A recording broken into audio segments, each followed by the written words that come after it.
Domination is sitting with Cam Capone and putting 50 Cent and G-Unit's old business on the table. In that interview, he claimed he knew the story behind Tony Yayo allegedly getting smacked, the shooting involving 50 Cent. Now, at some point, you meet Tony Yayo? You know Tony Yayo since you were a kid? I know Tony Yayo since I was a kid, yeah.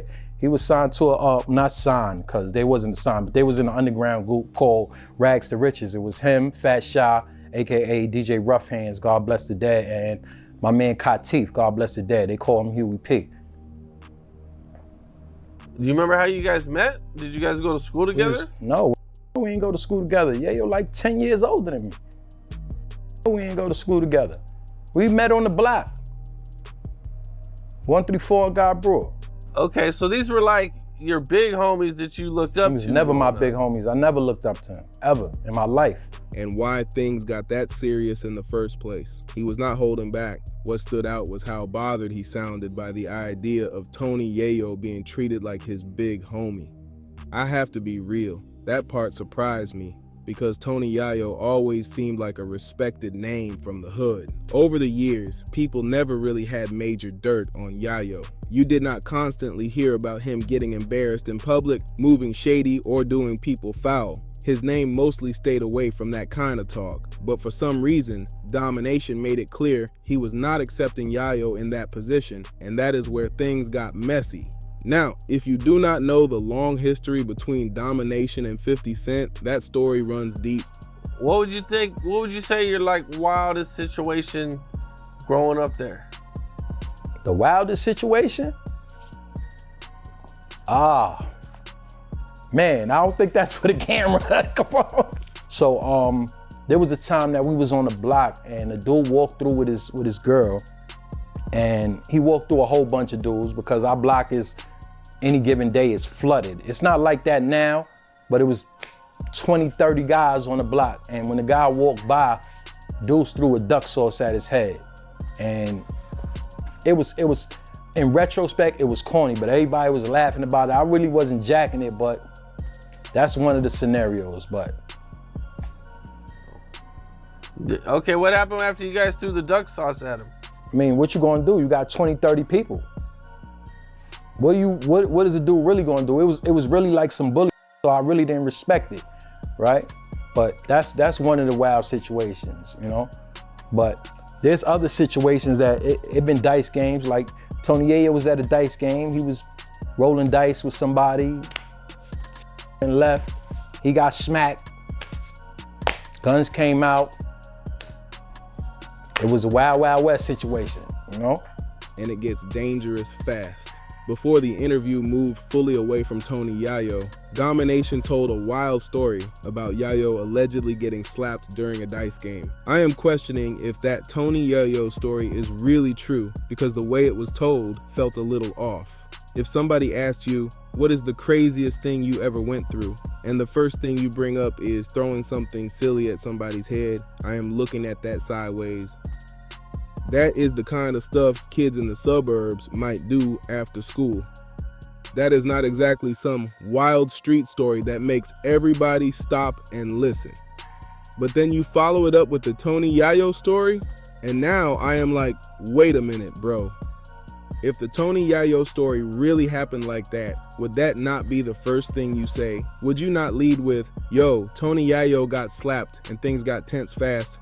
That sounds way more serious than some random little moment. So I do not know, bro. I am questioning that one. Now, him, 50 Cent, and Yayo were all supposed to be really close at one point. As far as being in the studio with 50, Rough Hands used to have a studio in his basement. It was like a makeshift studio. It didn't really produce the best quality, but we was there. Like 50 would record his thing, right? Nothing to do with us. He's just from our block. And we used to go record our parts. We was 134 All-Stars, right? There was a particular moment that I recall that there was an artist named Storm P, right? And this was after 50 got stabbed. There was an artist named Storm P. I was in the studio. My man Dre Product was in the studio.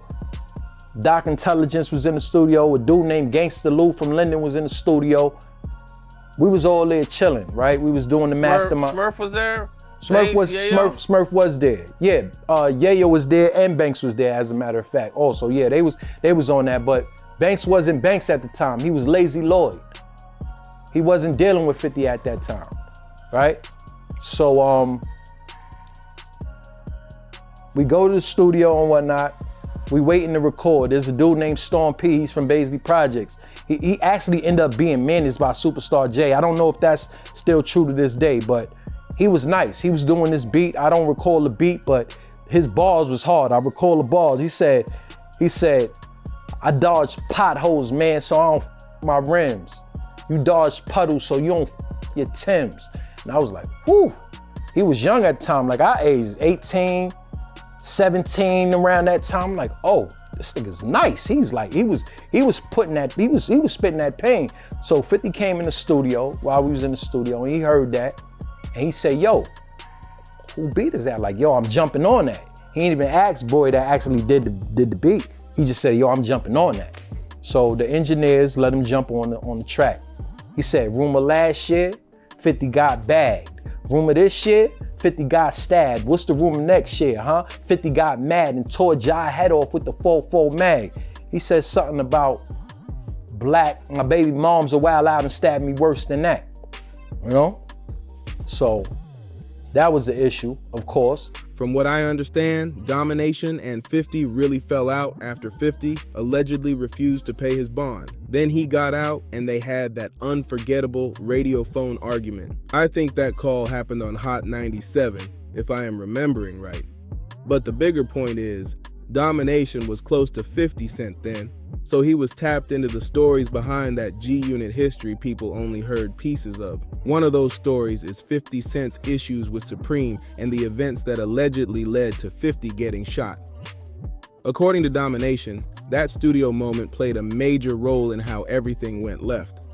At that time, 50 was moving different. He was trying to break through. He had just dropped How to Rob, and he was dissing almost everybody with no filter. He was hungry, bold, and making noise fast. But when you walk into a room like that, you may not fully know who is connected to who. You see a hot record, familiar faces, and people you have a relationship with, so you assume everything is cool. Only it was not cool. The guy whose song 50 jumped on was allegedly from the same area as Ja Rule, or tied to people connected with Ja Rule. So when 50 Cent jumped on that track, word allegedly got back to Ja Rule. Then it reached Supreme, and that was the moment things really started looking ugly. From Domination's side of the story, that was not just another diss. That was the line that made the whole situation explode. Like I said, you know, Storm P was from Baisley. So 9 times out of 10, his management team was from Baisley. Supreme is from Baisley, right? I'm not privy to what happened after that, to what happened if Preem called 50 or not, or what was being said. I'm not privy to that. I do know that after that studio session, the next day, I went to the block around 12 o'clock, something like that, and they like, yo, 50 got shot early.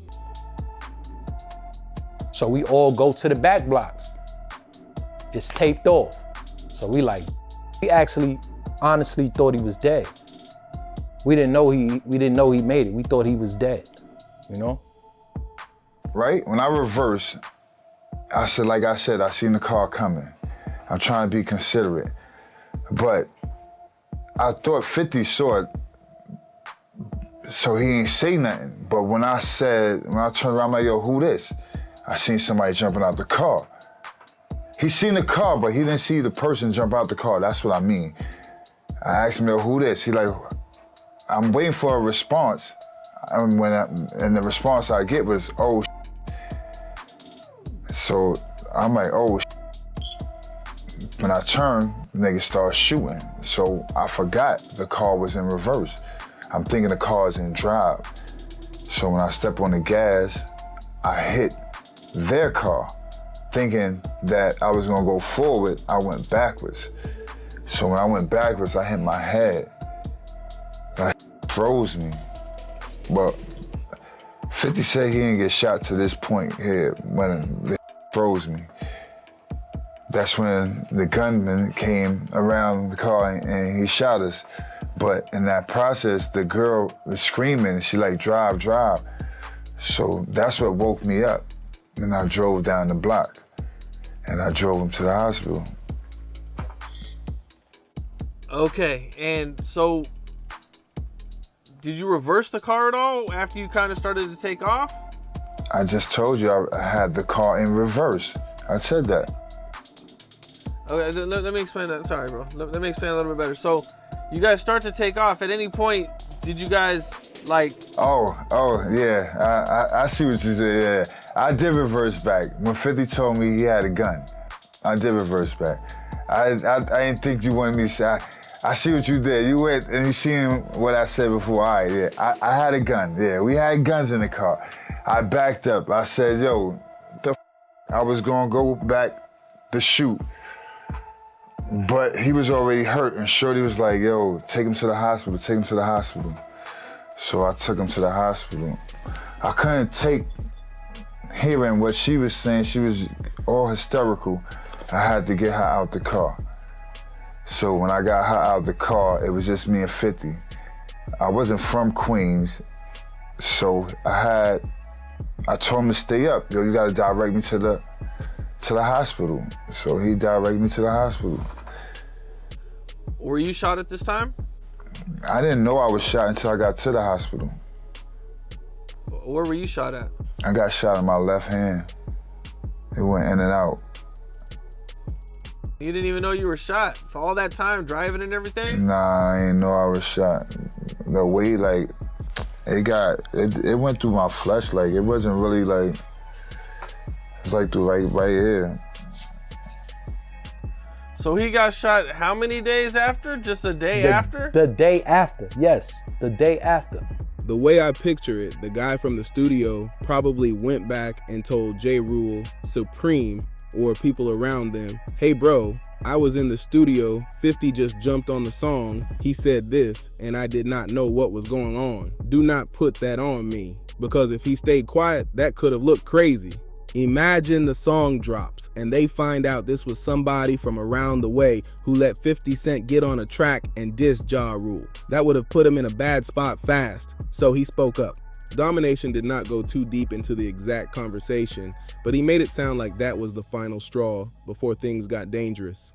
Hip-hop needs to do a better job taking care of the OGs, because when the OGs feel forgotten, they start going on podcasts and talking way too much. And this is not some tiny rumor either. They shot 50 Cent 9 times, and that whole situation was serious.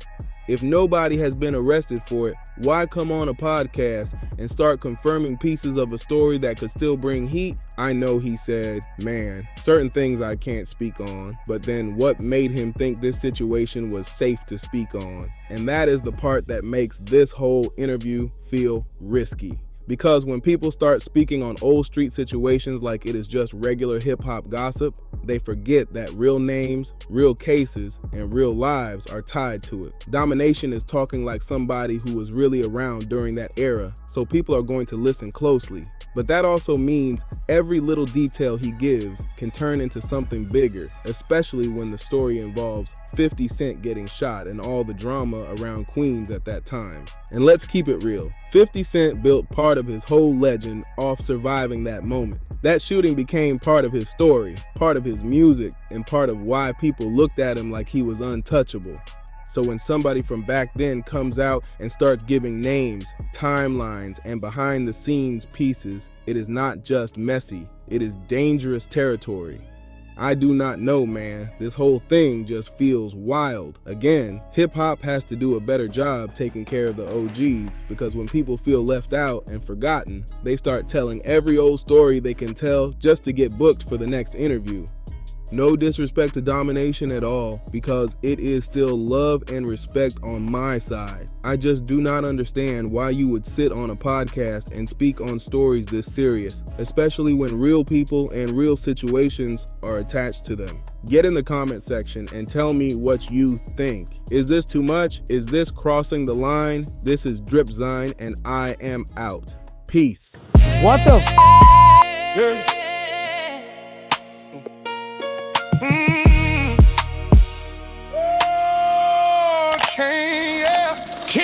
York.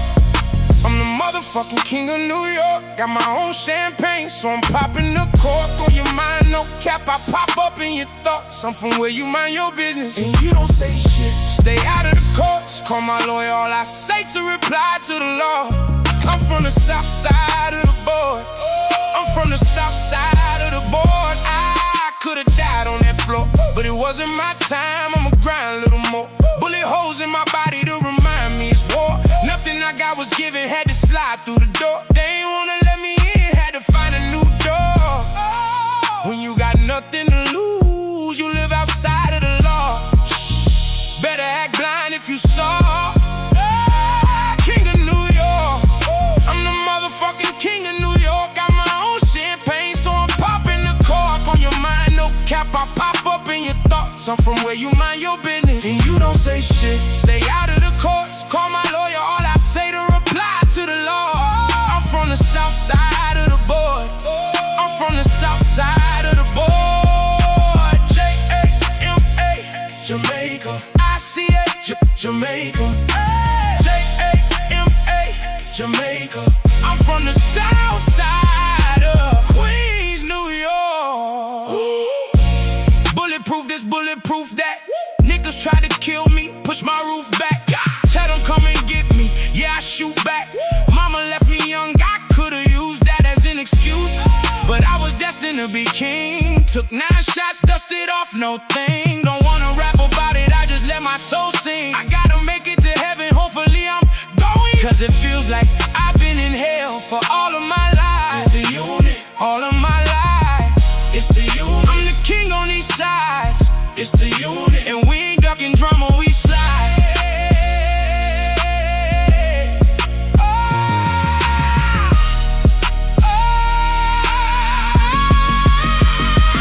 King of New York, I'm the motherfucking king of New York. Got my own champagne, so I'm popping the cork. On your mind, no cap, I pop up in your thoughts. I'm from where you mind your business and you don't say shit. Stay out of the courts, call my lawyer.